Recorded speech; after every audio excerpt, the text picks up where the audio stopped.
Hello বন্ধুরা, আমরা আবার এই সুন্দর ওয়েদারে বেরিয়ে পড়েছি একটা নতুন জায়গায় যাওয়ার জন্য। কোথায় যাচ্ছি সেটা তোমরা কিছুক্ষণের মধ্যে জানতে পারবে। এই রাস্তাটা আগে দেখো। চলে এসেছি আমরা আমাদের গন্তব্যস্থানে। হ্যাঁ, এটা ডোমজুড়ের আদ্যাপীঠ। প্রথমেই দেখা পেলাম ভোলেনাথের, আর শ্রাবণ মাসের এই শিবলিঙ্গ দেখে তো আমার তো খুবই ভালো লাগছিল।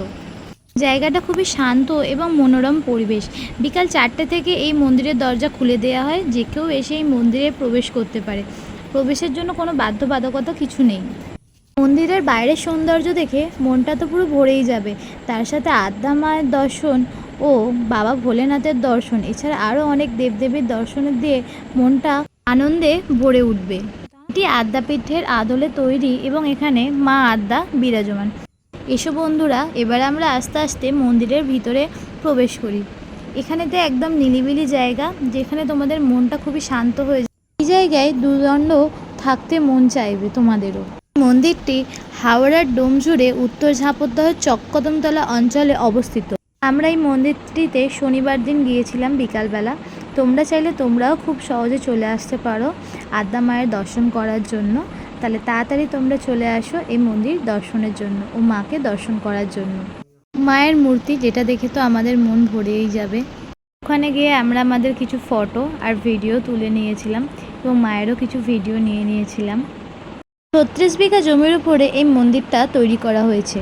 মন্দিরটি এখনও সম্পূর্ণভাবে কমপ্লিট হয়নি, মন্দিরের কাজ চলছে। গত 3.5 বছর ধরে এই মন্দিরটির কাজ চলছে এবং আরও কিছু বছর সময় লাগবে মন্দিরের কাজটি সম্পূর্ণ হতে এবং মন্দিরটি সম্পূর্ণরূপে আমাদের সামনে উপস্থাপিত হতে। যেহেতু 36 বিঘা জমির উপরে মন্দিরটি তৈরি হচ্ছে, মানে একটা বিশাল বড় জায়গাতে মন্দিরটি তৈরি হচ্ছে, যার জন্য একটু সময় লাগছে মন্দিরটা তৈরি হতে। তোমরা অনেক ফুলের এবং ফলের গাছ দেখতে পাবে এবং বড় বড় অনেক গাছ আছে, যেগুলো দেখে তোমাদের মন ভরে যাবে। এটির ঠিক পাশেই রয়েছে একটি বড় পুকুর এবং এই পুকুরটিতে অনেক মাছ আছে এবং পুকুরটির জন্য এই জায়গাটার সৌন্দর্য যেন আর অনেক গুণ বেড়ে গেছে।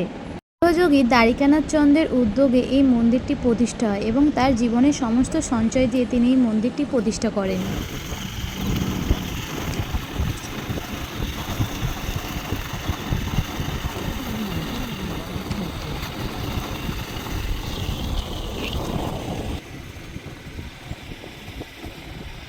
থেকে বেরিয়ে এরপর আমরা এই সুন্দর প্রাকৃতিক সৌন্দর্য দেখতে দেখতে চলে গিয়েছিলাম আরেক জায়গায়।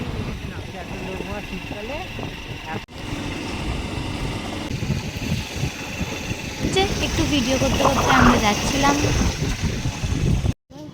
মিষ্টি কিনে এবং মিষ্টি খেয়ে আমরা চলে যাচ্ছিলাম আমাদের দিদির বাড়ির উদ্দেশ্যে। এই যে আমাদের এক মিষ্টির সাবস্ক্রাইবার, আমাদের ভাগ্নি, তার সাথে তুলে নিয়েছিলাম কিছু ছবি। থ্যাঙ্কস ফর ওয়াচিং, দেখা হচ্ছে পরের ভিডিওতে।